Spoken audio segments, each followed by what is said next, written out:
Hello everyone, thank you so much for watching another video here on Show, Style, and Spirit. I'm Ebony, of course, and I am so excited to talk about the Netflix show, Young, Famous, and African. I'm sure you've checked it out. It is an amazing show. I love so much about it, so let's jump right in. And if you checked out my latest Power video, I do apologize for the technical snafu. It turns out that I had to do an iPhone update. I'm kind of embarrassed to say that's all it was. I was freaking out why the videos would suddenly stop, but I'm so glad that that's behind me, okay? It's a new day. Well, actually a new night at this point, but so we learned first about Kanye Mbao. She is a life coach and she is 35 years old, dating a 28-year-old. She wakes up to a pianist playing a piano because an alarm is just so violent. You know what, Kanye, I am with you 100%. I think that's why people hit the snooze button over and over again, because the alarm is so violent. I love that. Her boyfriend, Kuzi, is an alleged fugitive millionaire. So I'm not gonna use the SC word, but that is kind of what came to my mind. So then we have Swanky Jerry. He is from Nigeria. He is a stylist. Everyone is talking about Swanky's fashions. They love him.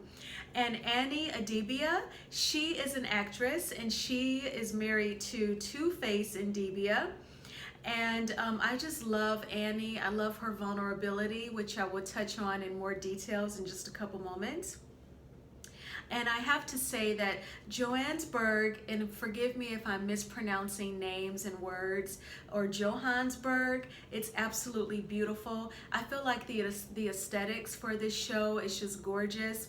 The different locations, the different venues where they're all meeting up to talk, just absolutely breathtaking. So I love that about this show. Annie has children and says that now is her time. So then we also meet Nadia Nakai. She said the building where Kanye is throwing a party looks like the colonizer's house. So, you know, of course, Africa was colonized by Europeans. I actually learned in an African American history class at Michigan State, go green, that that's why some countries in Africa are just like about 15 miles, 35 miles, because the colonizers, when they took over Africa, they like carved out little spaces that they want. Oh, this is my country, you know, and then of course, they introduced Christianity to the continent, you know, then, you know, with the missionaries and just basically, you know, just took over the continent. They say there's lots of money to be made in Africa, you know, but anyway, Nadia made the joke that the upcoming party that we're gonna see at the end of episode 1 looks like the colonizer's house, the location. Nadia is a rapper and she's from South Africa with Zimbabwe heritage. And she's dating an American rapper named Vic. And then we have musical artist Diamond, who cheated on his girlfriend Zari, and they have kids together. So the actress Annie, whom I said, you know, she just shares her vulnerability with us. She is an actress. She, in my opinion, would be the most natural physically. She wears her natural hair cut short in a haircut. And so there's like no wigs or anything, but you know, for the women who wear their wigs and everyone, they all just look so beautiful. But I really love Annie's look, and you know, if I'm biased, so be it, because I have, you know, locks in my hair. But yes, I love everything about Annie. And she told us that she talked about her kids, and she said that she has a daughter named Olivia who has a disease that I could not understand when she was saying it. It sounds like she said bronze. It sounds like it's physically debilitating, and she got emotional while talking about Olivia because the young kid, she's already had several surgeries. So she is a strong child, and she will just flourish into a strong adult because she's already overcome, you know, medical challenges. Kaylee is a fitness enthusiast. She plays semi-professional soccer, and she is dating Quentin. Kaylee is 28, and Kaylee says that Quentin is absurd. He's awkward. I'm trying to read my handwriting. Kaylee says that Quentin is awkward when it comes to affection. And I love the locations where they film. And again, I noted that the restaurants are so beautiful. So Quentin is a little older than Kaylee. Kaylee, I believe here in America, we would call her biracial. Like to me, I was looking at her as like a white South African. So I guess they would be like in an interracial relationship. So, I'm still learning.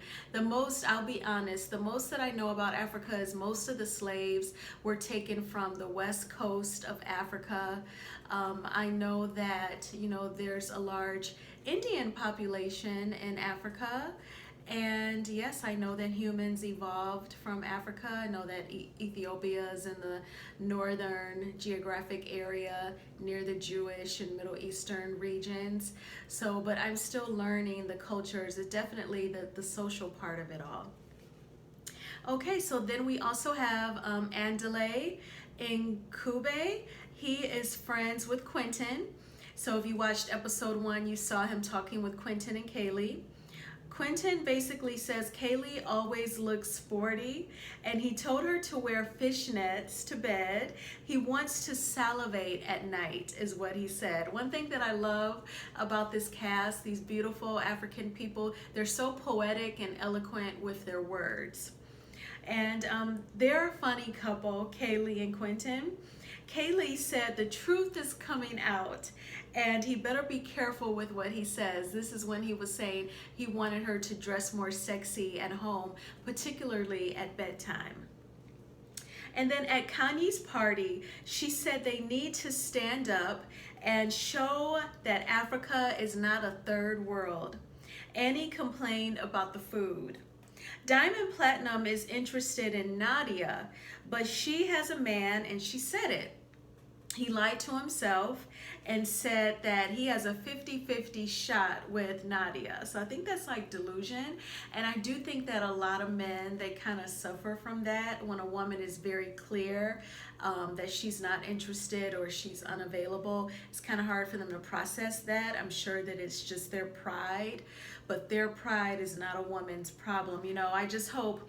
There was also towards the end of the episode, which is Kanye's party, I don't think Nadia felt annoyed by Diamond. So we'll see what happens if she cheats on her boyfriend with him or how that's going to go. So he also talked about a one-night stand that resulted in a baby. So that lets you know that Diamond gets around, so if Nadia is smart, hopefully she won't even be interested in that. Okay.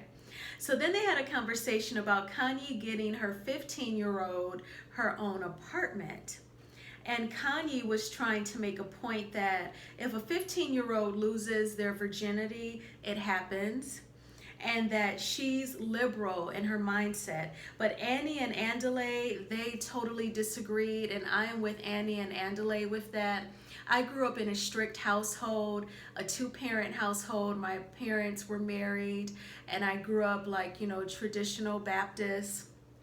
So I do kind of hold on to some of that conservative way of thinking. Perhaps conservative would be the word, especially when it comes to children. I just think that kids should have a structured household. You shouldn't suffocate them to where it can cause anxiety or self-esteem issues, but just let them know that you are here and you're present, and you don't want them to grow up too fast. And when Kanye said that she lets her 15-year-old daughter have her own apartment, I was thinking, she may grow up too fast because she has so much freedom without the maturity. I mean, let's be real. In 3 more years, she'll be able to go to college And all you can do, I don't have any kids, but all you can do is pray is that you've instilled enough values and lessons so that they don't go to college and get freaked out and let everyone take advantage, and that they don't experiment with, drugs and smoke the wrong thing or anything, So I can't imagine at 15, when you're 3 years younger than the age that you would go to college, that you're ready to handle having your own space. So Annie revealed at Kanye's party that her husband cheated and produced children. So I've learned that Annie's husband, which is Two Face and Dibia, had kids prior and during their marriage. That has to be heartbreaking. And, again, I just love her emotions and vulnerability. Andale pointed out that love is not a straight line. And Annie said, love is more than what people say. And again, I just felt like when they speak from the heart with so much soul and sincerity.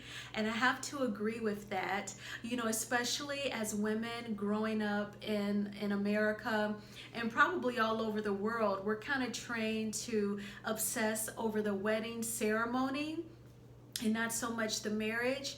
And then to add to that, I think that women are trained to obsess over being married and having that companion, when you can really, embrace your singlehood as well. Some therapists say never underestimate the power of solitude.